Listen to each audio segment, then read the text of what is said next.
यार बड़े चालाक हैं। मैंने कहा चालाक के तो कुछ नहीं, हम फिर सीधे साधे हैं, हम भी गरीब ब्राह्मण हैं।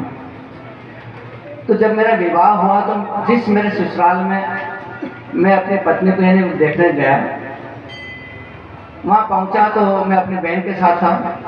घर पर एक बुजुर्ग विद्वान जैसे दिनेश जी, या जी ऐसे और बुजुर्ग विद्वान घर पर बैठे हुए जो उस लड़की के दादाजी थे। मैंने बुजुर्ग के भोग लगाया, मैंने कहा आप ही मेरे दादा समान है। उन्होंने मुझे नाम और गोत्र पूछा। देखो, नाम और गोत्र परिवार के बारे में पूछकर ही विवाह किए जाते हैं। तो उन्होंने जब नाम गोत्र पूछा और मैंने कहा कि मैं कालू खेड़ा वाले स्वामी पतेश्वरी महाराज जो थे मेरे बड़ नाना थे, जब मैंने इतना शब्द कहा तो वो बुजुर्ग विद्वान ब्राह्मण उठ खड़े हुए, रोमांचित हो गए, खुशी हो गए। अरे अरे अरे, अब मुझे कुछ नहीं पूछना। अरे किसका नाम लिया? आप तो प्रत्यक्षानंद बोल रहे हैं। वो तो उनका जीवन का नाम भैरोलाल था, भगवत दत्त नाम था, और हम काशी में साथ पढ़े हैं। अब मुझे कुछ कुल परिवार नहीं पूछना। अरे व्यास जी, अरे मां साहब, अरे पटेल साहब, आओ आओ, और ये इनको तिलक लगाओ और हाथ में 1 रुपया नारियल दो। जैसे ये घटना हुई मैं भी रोमांचित हो गया। मैं कुछ नहीं बोल पाया कि मैं लड़की से विवाह करूँ ना करूँ, पसंद करूँ ना करूँ, लेकिन मैंने उनको गुरु मान लिया कि जो मेरे पितरों का नाम लेकर के इतने प्रसन्न हो गए हैं, अब मुझे कुछ कहने सुनने की आवश्यकता नहीं। तो ये सबसे पहला जीवन में मेरा ये आया, और मैं कुछ नहीं कर पाया। जब विवाह हुआ तो मैंने कहा देखो मैं तो पढ़ा लिखा हूँ, नौकरी लगेगी तो करूँगा। तो उन्होंने कहा दादा सतुजी ने कहा नौकरी करने की जरूरत नहीं है, आपको हमारे साथ रहो और पंडिताई सीखो। आप जिस कुल परंपरा के हो उसमें नौकरी नहीं की जाती, उसमें तो सत्संग किया जाता है, समाज का सुधार किया जाता है।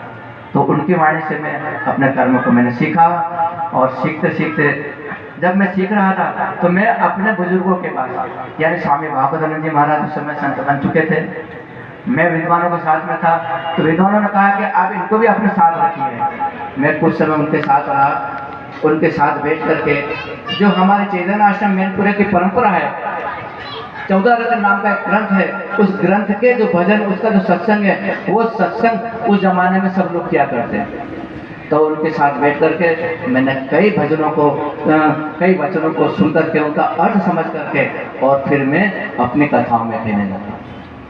तो भागवतानंद जी महाराज बड़े प्रसन्न हुए कि हम तो शेरिया शेरिया कहते थे, लेकिन होशियार पढ़ा लिखा है, इसलिए हमारा भी आशीर्वाद तेरे साथ है, अन्नदाता की कृपा रहेगी। तो जब दूर में रहा, अब कुछ महीने पहले मेरे मन में एक छोटी सी घटना आई।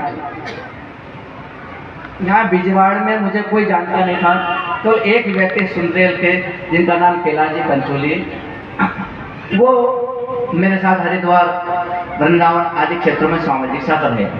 तो जब वहाँ रहे तो मेरे पास उनका नंबर था, मैंने उनको नंबर लगाया कि चलो हम कैलाश जी से पूछते हैं कि बिजवाड़ किधर है। तो मैंने नंबर लगाया तो उनकी धर्म पत्नी ने कहा कि वो तो भगवान को प्यारे हो। मेरा मन दुखी हो गया। मैंने कहा एकमात्र मेरे पहचान के परिचय गए और वो भगवान को प्यारे हो गए, अब तो मुझे बिजवाड़ में कोई जानेगा ही नहीं। तो भाभी ने कहा कि आप चिंता मत करो गुरु जी, आप तो बिजवाड़ पधारो। पहला निमंत्रण उन्होंने दिया, आपकी कैलाश जी के प्रति भावना है तो आप अवश्य हमारे गांव में आए, मेरे बहुत बड़ा परिवार है और मेरे देवर जी आपका स्वागत करेंगे और वो सबको पहचान करेंगे। तो कुछ दिन पूर्व मैं बागेश्वर दरबार दर्शन करके आया, तो 1-1.5 घंटे के लिए यहाँ रुका, विजेश्वर के दर्शन किए, गुरु जी ने पूजन करवाया और उनकी इच्छा थी भोजन मेरे करके जाए। मैं भोजन करके गया और फिर सबने कहा कि भाई हमसे क्यों नहीं मिले, शायद जी हमसे क्यों नहीं मिले। तो मैंने कहा कि भाई तो अच्छा अवसर आएगा, तो वो अवसर आज आया है, तो इस अवसर पर आपने बुलाया है। इसलिए मैंने आपका थोड़ा सा छोटा सा परिचय दिया। आइए छोटी सी बात मैं कहता हूँ कि अपने जीवन में जब अंधेरा छा जाए तब हम क्या करें। आपको किसी कमरे में बंद कर दे और उसमें अंधेरा है, अंधेरा यानी पाप के बीच आप गिर गए हैं, आप घबरा रहे हैं, इससे मुक्ति कैसे हो, तो आप क्या करेंगे बताओ? कुछ उपाय जानते हो अंधेरा दूर करने का? बताओ, कोई बच्चे जानते हो बताओ, अंधेरा दूर कैसे करेंगे? नहीं करेंगे, अरे या तो बिजली का बटन दबा देंगे, है ना, आजकल के देखेंगे। लेकिन जब बिजली नहीं थी तब क्या करते हैं? एक माचिस की तीली जलाते। एक माचिस की तीली जब जरा सी हम उसको रगड़ते हैं तो वो तीली को, माचिस को क्या कहते हैं? हरिया की डाबी। आपके इधर कहते हैं मालूम, हमारे मालूम कहते हैं हरिया की डाबी। यानी हरि नाम की एक तीली है और उसको रगड़ेंगे तो प्रकाश होगा। ध्यान रखिए, कितना भी जीवन में अंधेरा आ जाए, कितनी भी काली अमावस आ जाए, कितने भी दुख आ जाए, लेकिन एक हरि नाम को आप चेतन करोगे तो हरि चेतन के प्रकाश से सारा अंधेरा दूर आ जाएगा। क्योंकि प्रकाश के आते ही अंधेरा चला जाता है। तो हमको भी इस प्रकार से हरे रूप में, एक माचिस की तीली रूप में, छोटा सा मैं ब्राह्मण उस परिवार का पहाड़े स्थाने जो भी आप कह दो, मैं आपके बीच आया। उस आपके मन के अंदर कोई ऐसा द्वेष हो, ऐसी कोई घटना हो, ऐसे कोई पाप हो, ऐसी कोई समस्या हो जिसको आप समझ नहीं पा रहे हो, कहते मैं अंधेरे में डूब रहा हूँ, मुझे बाहर निकालो, तो ऐसा छोटा सा प्रयास विजेश्वर महादेव की कृपा से हम करेंगे।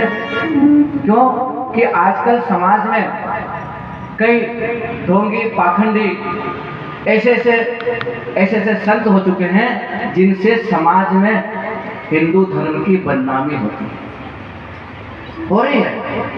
उनकी परख नहीं कर पाते, पहचान नहीं कर पाते हैं।